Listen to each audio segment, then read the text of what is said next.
Estamos en CX30, Radio Nacional, 11:30 AM. Estamos también por radionacional.com.uy para el mundo, en Facebook, en donde estamos. Estamos en un mundo complicado. Estamos en un mundo, bueno, con una invasión de Rusia a Ucrania, con un estado de conflictividad en Europa, con inquietud por parte de la OTAN. Veremos qué resolución va a tomar el mundo libre. Eh, a ver, hola, hola, hola. Sale ahora el sonido.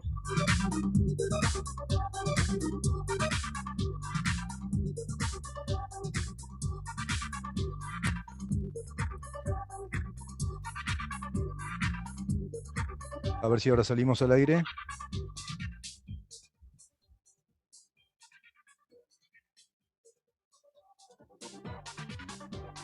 Bueno, muy bien. Seguimos. Seguimos. A ver, sí, ahora sí. Ahora sí, me dice Damián.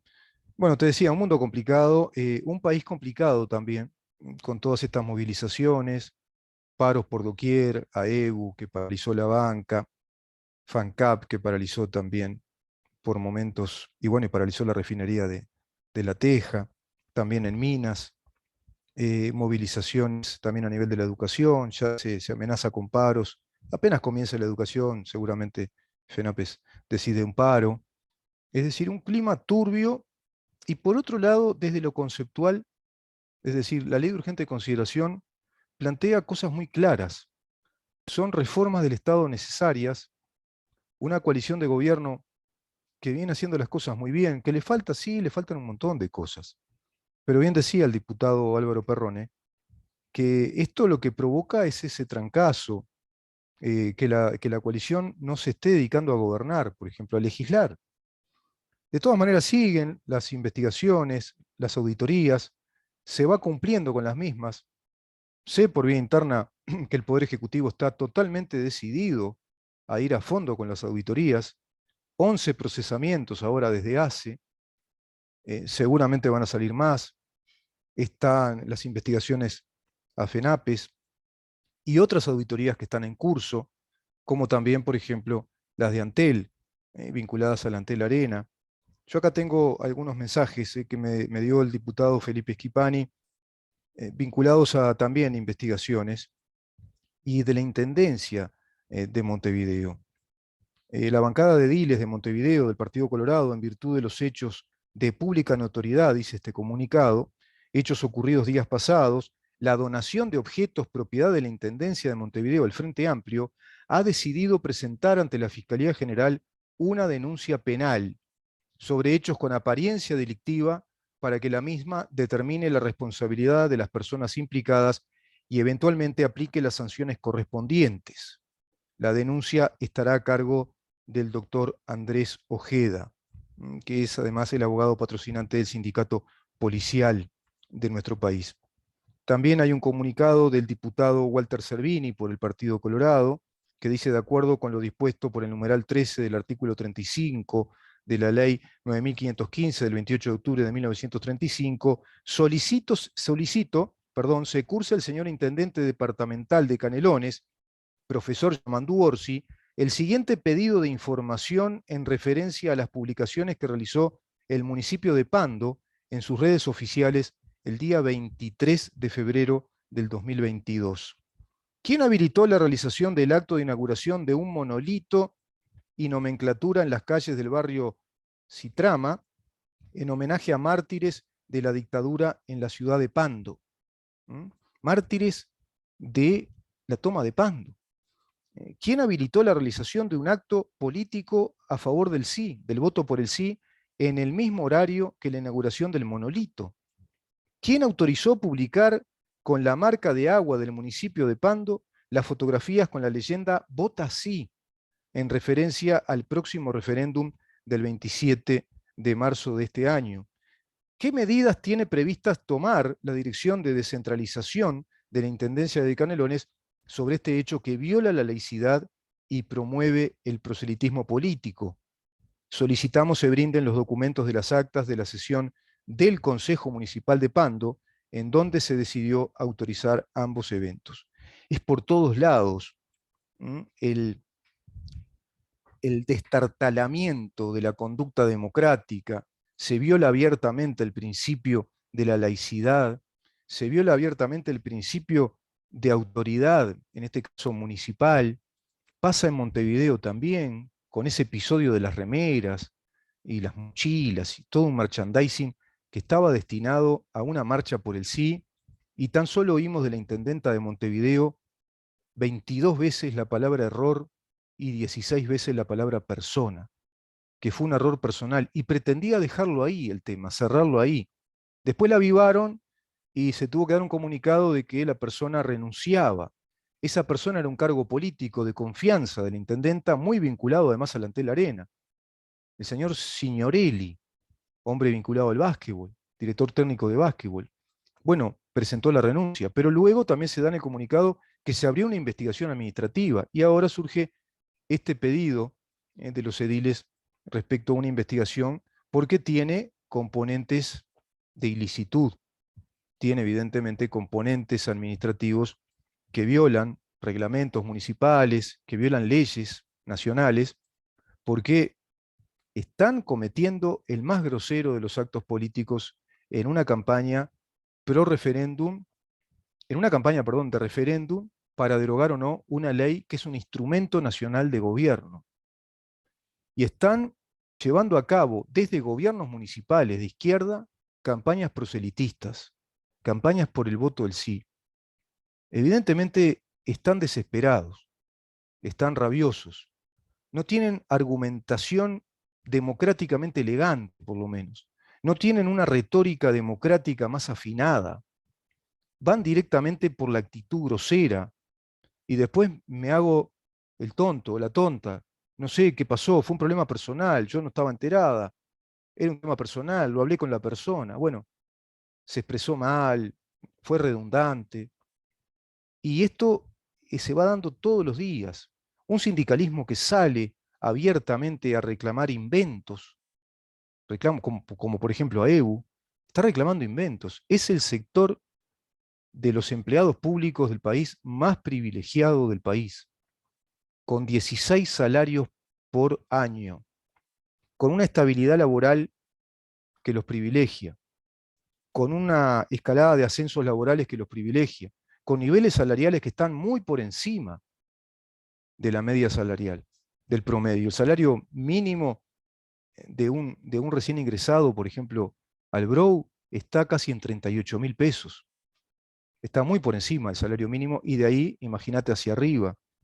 Es decir, no hay razón de ser para reclamar lo que reclama EBU en pandemia, con decenas de miles, cientos de miles de ciudadanos uruguayos también muy afectados por la pandemia, mucho más afectados que los integrantes del sindicato de AEBU y los empleados bancarios de la banca pública, pero sí tuvieron el descaro de pararnos el país por 10 días prácticamente, y en el mes anterior también, y siguen amenazando con paros.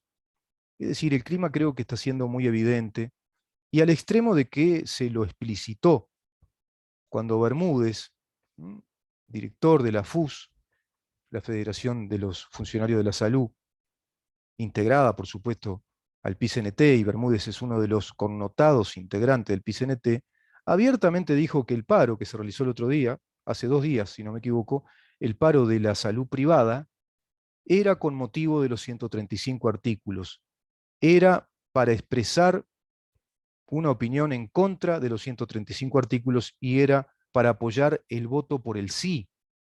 Abiertamente lo dijo Bermúdez.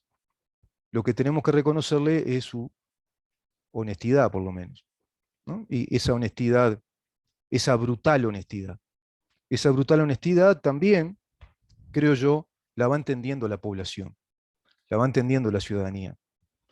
Hay que analizar varias cosas. Si ya hay un componente electoral del 45%, si querés manejarlo con un bajo perfil, ponele un 43%, y un 30, o sea, un 43 o un 45 a favor del no, el voto por mantener la LUC, no a la derogación, eso quiere decir el no, el voto celeste, no a la derogación de los 135 artículos, si ese voto está en el promedio del 45%, según las consultoras prestigiosas del país, todas coinciden, todas en esos guarismos, el 33% está a favor de votar por el sí a la derogación de la ley. Los que no quieren la ley. El voto sí, el voto rosado. Voto rosado, 33%, voto celeste, 45%.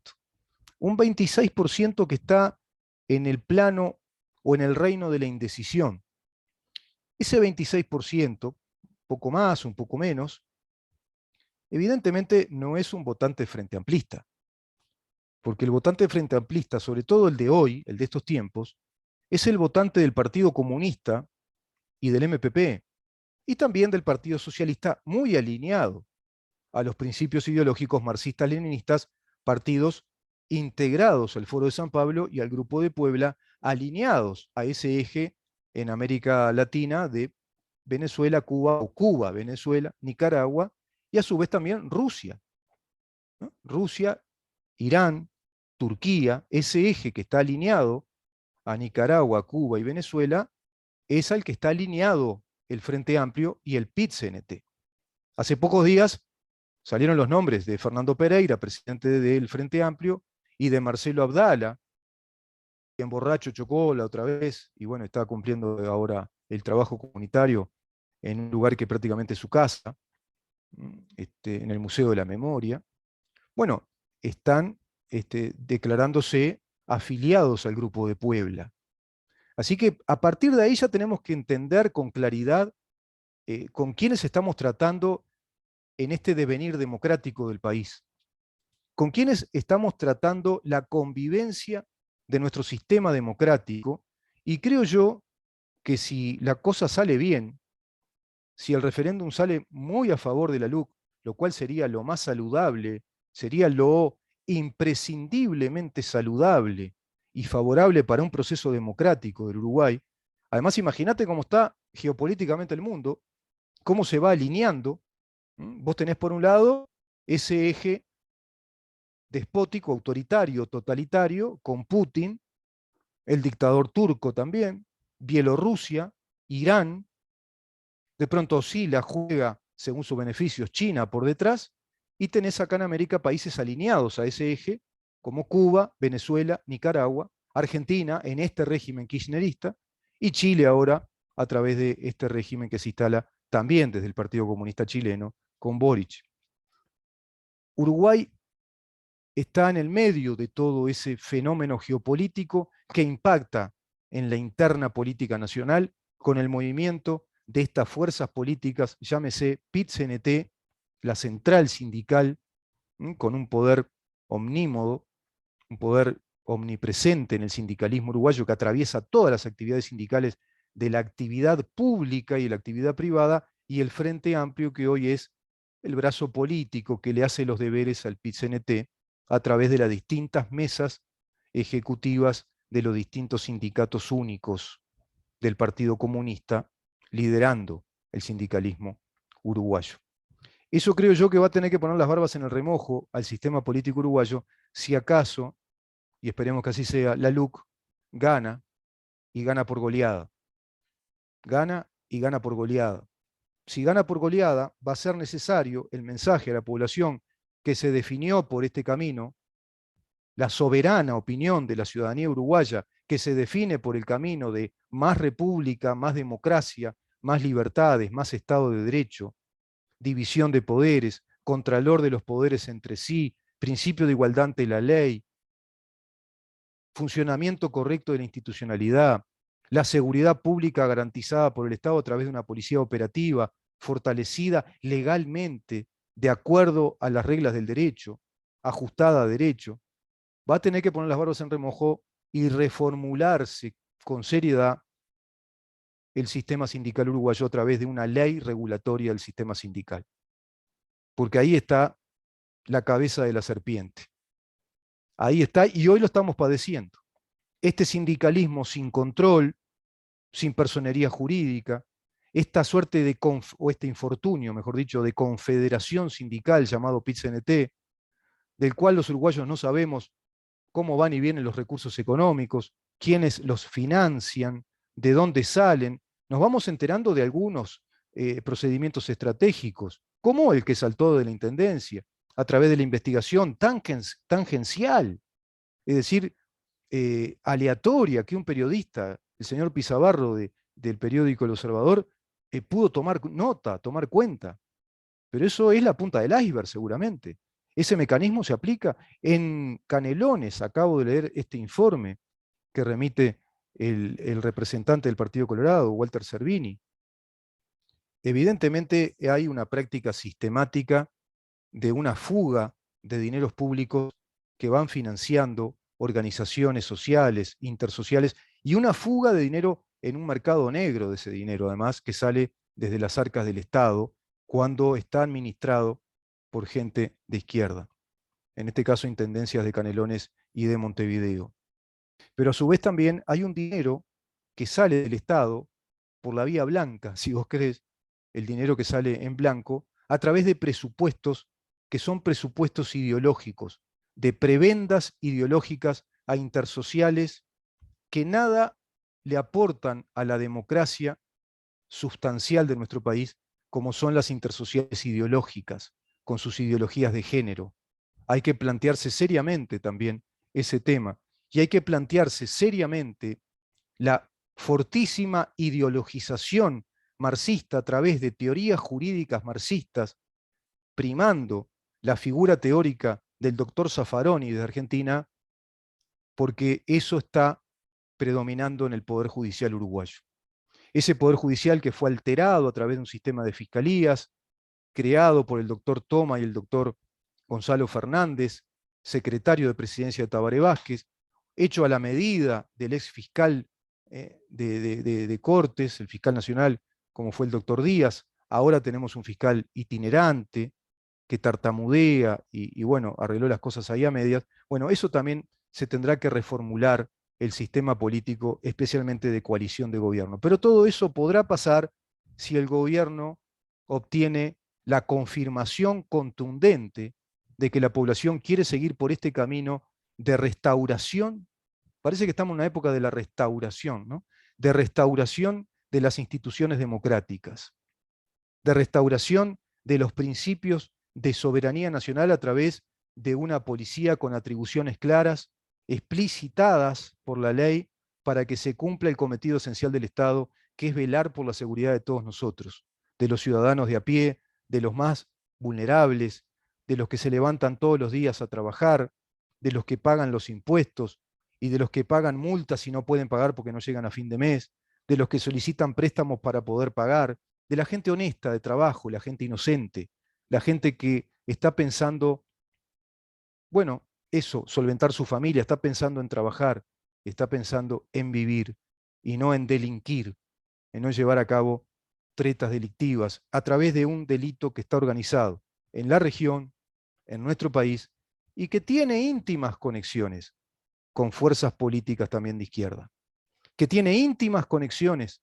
con Grupo de Puebla, con el Foro de San Pablo, y que hay una hiperorganización de un mercado negro del narcotráfico que hoy estamos viendo a través de las nuevas atribuciones policiales, cuando se incautan todos los días grandes cantidades de mercadería que no es otra cosa que drogas, que no es otra cosa que la cocaína, la pasta base, la marihuana, todos los días. Embarcaciones también que salieron del país, que se descubrieron, grandes cantidades. Antes no pasaba, no lo veíamos, no es que no pasara.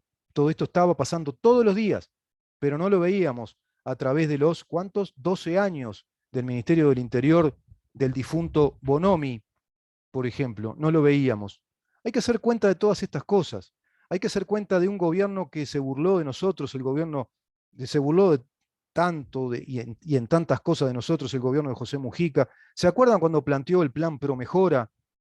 Hizo ir al pobre Jorge Larrañaga como 2 meses y pico con especialistas, planteando la reforma del sistema educativo, una reforma seria, una reforma con pedagogos, con psicólogos, que apuntara realmente a un plan nacional, a una política de Estado. Bueno, ¿cuántas veces los vimos pasar por la torre ejecutiva y eso quedó en la nada? Y parloteaba que era un gobierno de diálogo. Y ahora se quejan de que este gobierno decía que era de diálogo y no lo es, como el otro día lo vi en el debate entre el senador Oscar Andrade y el general Manini Ríos. ¿Cuándo dialogaron ellos? Cuando no querían abrir auditorías respecto a ANCAP, y a raíz de un voto que otorgó quien hoy integra la coalición, el diputado Mujica, bueno, se pudo abrir esa caja de Pandora de los desastres financieros y la corrupción administrativa de ANCAP, que, bueno, le arrojó una pérdida de $1.000 millones que hasta ahora estamos bancando todos los uruguayos. Y esos factores X de los que se habla cuando sube el petróleo tienen mucho que ver también con esas desfinanciaciones. O el plan, por ejemplo, del FONDES para las empresas compañeras, que se llevó arriba de $380 millones. Empresas que se fundieron prontamente. ¿Y ese dinero en dónde quedó? ¿Dónde están esos $380 millones para empresas como Alazú, para aquella FUNSA, que parecía renacer, para Envidrio, para tantas empresas que se fundieron, que no eran viables y que seguramente ya sabían de antemano que no eran viables? ¿Qué pasó con el remate trucho de Pluna, la que se fundió así por una decisión del presidente de la República y luego inventa un remate? ¿No hay responsabilidad política y jurídica para el presidente de la República? Porque quien autoriza un remate público para rematar, además, unidades de una empresa estatal como Aviones de Pluna, creo que está en la tapa del libro, ¿no?, de la institucionalidad de un país, que el primer culpable de un remate inventado es el presidente de la República, que autorizó para que ese remate se pudiera efectuar.